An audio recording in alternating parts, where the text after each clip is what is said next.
আচ্ছা, গত কিছুদিন যাবৎ বৈরী আবহাওয়ার কারণে আমরা কোথাও বেরোতে পারতেছি না, প্রচণ্ড বৃষ্টি। তো আজকে শাইন বাইক নিয়ে আসছে, ওর বাইকের করো আমরা ইঞ্জিন অয়েলটা পরিবর্তন করব আর আপনাদের সাথে শেয়ার করব। তো আপনারা অনেকেই যারা নিজেদের বাইক আছে, নিজেদের বাইক নিজেরা যত্ন করতে পছন্দ করেন, তো আমি মনে করি তাদের জন্য আজকে ভিডিওটা হেল্পফুল হবে। তো ভিডিওটা দেখতে থাকেন। আচ্ছা, ইয়ামা ভার্সন 3 যে গাড়িটার, এটার হচ্ছে ড্রেন নাটটা, যে ইঞ্জিন অয়েলের যে ড্রেন নাট, এটা হচ্ছে ডান পাশের নিচেই থাকে। তো আমরা এখন আমাদের কাছে যেটা আমাদের ঘরোয়া যে যন্ত্রটা আছে রেঞ্জ, আমরা এটা লাগানোর চেষ্টা করবো এখন এখানে। এটা আমরা এখন লাগাচ্ছি। আর যারা জানে না তাদের বলি, এটা কিন্তু উল্টো দিক যাবে, মানে এমনি সাধারণ নাট যদি এই চাপ দিলে কিন্তু এদিক দিলে কিন্তু এটা হচ্ছে টাইট হয়, কিন্তু এটা এই ড্রেন নাটটা হচ্ছে উল্টো দিক কাজ করে। তো আমরা এর দিকে একটু হালকা মোড় দেবো, এই যে মোড় দিলে দেখা তো ওই ড্রেন নাটটা কিন্তু লুজ হয়ে গেছে। এই যে ড্রেন নাট, এই যে। আর এই যে আমি একটা স্টিলের পাত্র নিছি, এটা আমি তলে রাখবো, কারণ এই অয়েলটা আমি সংরক্ষণ করব। এই শাইনদের হচ্ছে স্যালো মেশিন আছে, তো ওরা এই পুরান মোবিলটা এখানে ব্যবহার করে। এই যে মোবিলটা পড়া শুরু হয়েছে, বা ইঞ্জিন অয়েলটা পড়া শুরু হয়েছে। আর এই যে এটা হচ্ছে ড্রেন নাট। মোবিলের কি অবস্থা? মোবিল যেটা দেখতেছি, মোবিল সিনথেটিক ছিল, মানে শাইন বলতেছে ও অনেক দিনে চালাইছে, প্রায় 3000-3500 হিসেবে, তাই না শাইন? কত তোমার এরকম অনুমানে বলে? হ্যাঁ এরকম। ওর ট্রিটমেন্টটা জিরো করে রাখছিল না, যার কারণে ওই হিসাবটা নিতে পারেনি। তবে মোবিলের কন্ডিশন দেখে এর যে বিস্কোসিটি যেটা বলে, বা পিচ্ছিলতা, যেটা অনেক ভালো কন্ডিশনে আছে। আমরা যেটা আশা করতেছিলাম ওরকমও না। আমরা আশা করতেছিলাম যে হয়তো মোবিল পুড়িয়ে গেছে, হয়তো ইঞ্জিনে তো সমস্যা এগুলো, কারণ দীর্ঘদিন যাবত এক ইঞ্জিন অয়েল দিয়ে। আর এই যে এখন ভালো আছে, এখনো মোটামুটি অনেক ভালো আছে, এখনো আমার মনে হয় 500-600 চলতো। আর শাইন যে ইঞ্জিন অয়েলটা ব্যবহার করে, এটা হচ্ছে দেখে একটু দেখো তো, এটা হচ্ছে মোটুল 1040 ফুল সিনথেটিক। অসাধারণ একটা মোবিল। যারা এটা ব্যবহার করেন তারা এটার ইউজার রিভিউ তারাই ভালো দিতে পারবে। পুরাতন ইঞ্জিন অয়েলটা আমরা এখন বোতলে সংরক্ষণ করব। যে কথা বলতেছিলাম, শাইনদের বাসায় স্যালো মেশিন আছে, তো ওরা এটা ব্যবহার করে, বিভিন্ন কাজে লাগে। অনেকে গ্রিলে দেন, আবার অনেকে ক্রসিবল গেটই তো বলে এগুলো, ওই গেটে দেন। তবে আমি সাজেস্ট করবো, যদি আপনার সামর্থ্য থাকে, তবে পুরাতন ইঞ্জিন অয়েল অন্য স্যালো মেশিন বা যে কোনো মেশিনে ব্যবহার না করাই ভালো। কারণ ওর মেশিনের যে ইঞ্জিনের একটা অয়েলের যে একটা গ্রেড, মোটরসাইকেলের ইঞ্জিন অয়েলের যে গ্রেড, এই দুটো গ্রেড কিন্তু এক মিল খায় না। স্যালো মেশিনের ইঞ্জিন অয়েল একটু ভারী লাগে, একটু গ্রেড বেশি লাগে এখানে। রাইট। তবে এটাতেও কাজ চলে, যদি আপনাদের মেশিন যদি মনে করেন পুরাতন, আপনার এটাতে কাজ হয়ে যাবে, আপনারা মেশিনের এইভাবে কাজ চালাই নিয়ে পারে উঠে যাওয়ার মতো আর কি। তবে গ্রেড মিল করে দেওয়াই ভালো। আমরা অয়েল ফিল্টারটা এখন পরিবর্তন করব। আপনারা যদি ইঞ্জিনের থেকে যদি ভালো পারফরমেন্স যদি পেতে চান, তাহলে আমি সাজেস্ট করব যে প্রত্যেকটা ইঞ্জিন অয়েলের সাথে একটা করে ফিল্টার আপনারা পরিবর্তন করবেন, তাহলে ইঞ্জিনের পারফরমেন্স আরও বেশি ভালো পাবেন। এখন নাটগুলো খুলে নিচ্ছি এখন। অলরেডি কিন্তু ইঞ্জিন অয়েল পড়া শুরু করছে। যারা জানে না তাদের বলি, মোবিল কিন্তু আসলে যেটা এটা হচ্ছে মূলত ইঞ্জিন অয়েল, আমরা যেটাকে মোবিল নামে চিনি। মোবিল একটা ব্র্যান্ড। আমরা নাটগুলো খুলে নিছি। আর এটা হচ্ছে এটা হচ্ছে অয়েল ফিল্টার। ইঞ্জিনের যে অয়েলটা, এটা একবারে এখানে আসে, এখান থেকে ফিল্টারে তারপরে উপরে যায়। এই যে অয়েল ফিল্টারটা, এটা আমরা এখন পরিবর্তন করব। একদম নতুন, এটা এখন আমরা এখানে ইনস্টল করে দেবো। এই যে দেখেন জাস্ট যাবে কিভাবে, এইটা যাবে হচ্ছে পিছন পাশে, আর এটা থাকবে সামনে। এটা এখান থেকে আটকে যাবে এইভাবে। আর ইঞ্জিনের যে অয়েলটা সার্কুলেশনটা হবে, এই পাইপে অয়েল আসবে, ঢুকে এই পাইপে যায়, এর ভিতরে প্রবেশ করবে, তারপর এটা বেরিয়ে যাবে।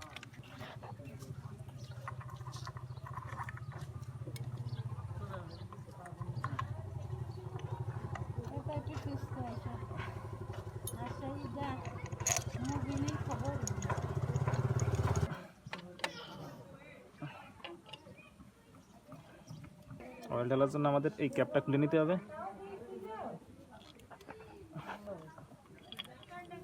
তারপরে এই জায়গাটা সুন্দর করে আমরা পরিষ্কার না করতে পরিষ্কার করে নেব। মুটকিটাকে খুলে নেব। এই যে এরকম এখানে দিয়ে টান দিলে পুরো বোতলটা এরকম উঠে আসবে। তারপরে এখান থেকে ক্যাচ দিলে জাস্ট ক্যাপটা খুলে যাবে। আর এখানে ইনটেকের একটা সিল ছিল, যেটা আমি প্রথমে ছিঁড়ে নিছি। আর এই যে এইটা এরকম টান দিলে এই যে মুখটা খুলে গেল। এটা হচ্ছে আমাদের মোবিল, এটা আমাদের ইঞ্জিন অয়েল। এটা এখন আমরা ডালবো, এটা আমরা এখন দিয়ে দিচ্ছি। আর একটা ফানেল ব্যবহার করব বা ঠুসি, যার কারণে ইঞ্জিন অয়েলটা যাতে বাইরে না পড়ে যায়।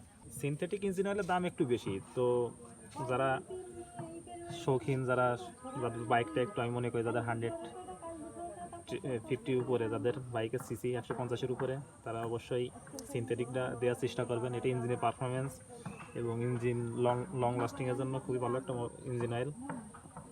আর মোটুলের ইঞ্জিন অয়েলটা গতানুগতিক সবসময় পারফরমেন্সটা ভালোই থাকে। এর প্রাইসটা একটু হাই, তবে একটা জিনিস খেয়াল করে নিতে হবে যে আপনি যদি নকল ইঞ্জিন অয়েল দেন সেক্ষেত্রে কিন্তু এর হিতের বিপরীত হবে। নকল ইঞ্জিন অয়েল দিলে কিন্তু পুরো ইঞ্জিনটাই কিন্তু শেষ। সো বিশ্বস্ত যেসব ডিলার আছে সেখান থেকে আপনারা নেবেন, বা বিশ্বস্ত পরিচিত যদি কোনো দোকান থেকে সেখান থেকে নেবেন। এই মোটুলের ইঞ্জিন অয়েলটা একটু দামি আর এবং চাহিদা বেশি থাকার কারণে এটার নকলটা মার্কেটে অ্যাভেলেবেল পাওয়া যায়। তো ইঞ্জিন অয়েলটা নেওয়ার আগে ভেবে চিনতে পরীক্ষা নিরীক্ষা করে, বা যদি বিশ্বস্ত লোক থাকে সেখান থেকে আপনারা নেবেন। এই যে আমাদের ইঞ্জিন অয়েল পরিবর্তন দাম। আমার যে অ্যাসিস্ট্যান্ট পাওয়া গেছে, হঠাৎ করে আইসে এখানে করতে জন্য আমি চিনি না, তো ওনাকে আমার অ্যাসিস্ট্যান্ট হিসেবে কাজ করবে। তুমি কি মিস্ত্রি কাজ পারবা না? হ্যাঁ, মিস্ত্রি কাজ পারবা না? পারবে, ও পারবে, শিখালি পারবে, ওর অনেক আগ্রহ আছে। তোমার নাম কি? একটা নাম দেওয়ার দরকার আছে। আপনারা যদি কোনো নাম যদি আপনারা গেস করতে পারেন তাহলে আপনাদের বাসায় যাদের যাদের আছে কি কি নাম আছে সব থেকে ভালো ভালো নাম সাজেস্ট করবেন, সেই নাম থেকে এর একটা নাম দেওয়া হবে, যেহেতু নাম নেই। আমাদের ইঞ্জিন অয়েল ড্রেন দেওয়া শেষ, আমরা অয়েল ফিল্টারটাও পরিবর্তন করে নিলাম। তো আমরা এখন এয়ার ফিল্টারটা দেখবো কি অবস্থা। যদি আমরা এয়ার ফিল্টার সাথে করে নিয়ে আসছি, যদি এয়ার ফিল্টার যদি প্রয়োজন মনে করি সেক্ষেত্রে আমরা পরিবর্তন করবো। আচ্ছা, ইয়ামা ভার্সন 3 যে গাড়িটা, এটা যদি আপনি এয়ার ফিল্টার পরিবর্তন করতে চান, এয়ার ফিল্টার কিন্তু উপরে এখান থেকে দেখা যাচ্ছে, তবে এটা যদি আপনি পরিবর্তন করতে চান সেক্ষেত্রে আপনার সাইড প্যানেল খুলে নিতে হবে। যা এই সেটিংটা আমার আসলে ভালো লাগে নাই। তা এখন কী করা, আমরা এখন এই সাইড কভার খুলবো, দুই পাশে সাইড কভার। আর এইখানে হচ্ছে লাগে এয়ার ফিল্টার পরিবর্তনে যে এয়ার ফিল্টার দেওয়া তার চেম্বারটা এখানে। তো আমরা এইটা এখন খুলে নেব।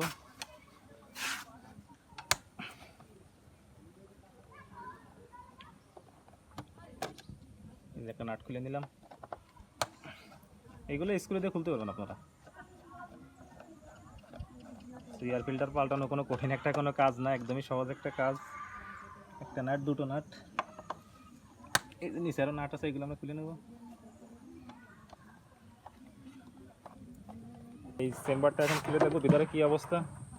তো এটা হচ্ছে এটা সাইড পার্ট। আর দেখি এটা দেখাও তো, এটা হচ্ছে লাগে এয়ার ফিল্টার, ভিতরে দেওয়া থাকে, গোজা থাকে। এটা এখন টান দিয়ে আমরা বের করব। এই যে এয়ার ফিল্টারের কন্ডিশনটা যদি আমি দেখি, এটা অনেক ভালো কন্ডিশনে আছে, এটা অনেকদিন চালানো যাবে আরও। তা শাইন, তুমি কি এটা পরিবর্তন করতে চাও? হ্যাঁ, নতুন করে রেখে দিই। এটা নতুন ইনস্টল করবা তুমি? এখনো কিন্তু এটা ভালো আছে, মোটামুটি ভালো আছে, সমস্যা নেই। আমি এটা এটা শাইন যদি নেক্সট টাইম সে এখন নতুনটা ইনস্টল করবে, ইনস্টল করবে। তো আমরা নতুনটা এখন ইনস্টল করে দেবো। হাওয়াটা এই মিনিটটা নেবে না? হ্যাঁ, এই যে নতুনটা এয়ার ফিল্টার। এখন আমরা এই যে এখানে একটা গ্যাপ আছে, দেখো শাইন, এই যে গ্যাপটা, এই যে আর এই যে দুটোর ভিতর দিয়ে, এই ভিতরে অনেকটা ময়লা, আমরা এখন এটা পরিষ্কার করে নেবো। হ্যাঁ, এটা ঠিক আছে। এয়ার ফিল্টার আমরা এখন ইনস্টল করে দিলাম।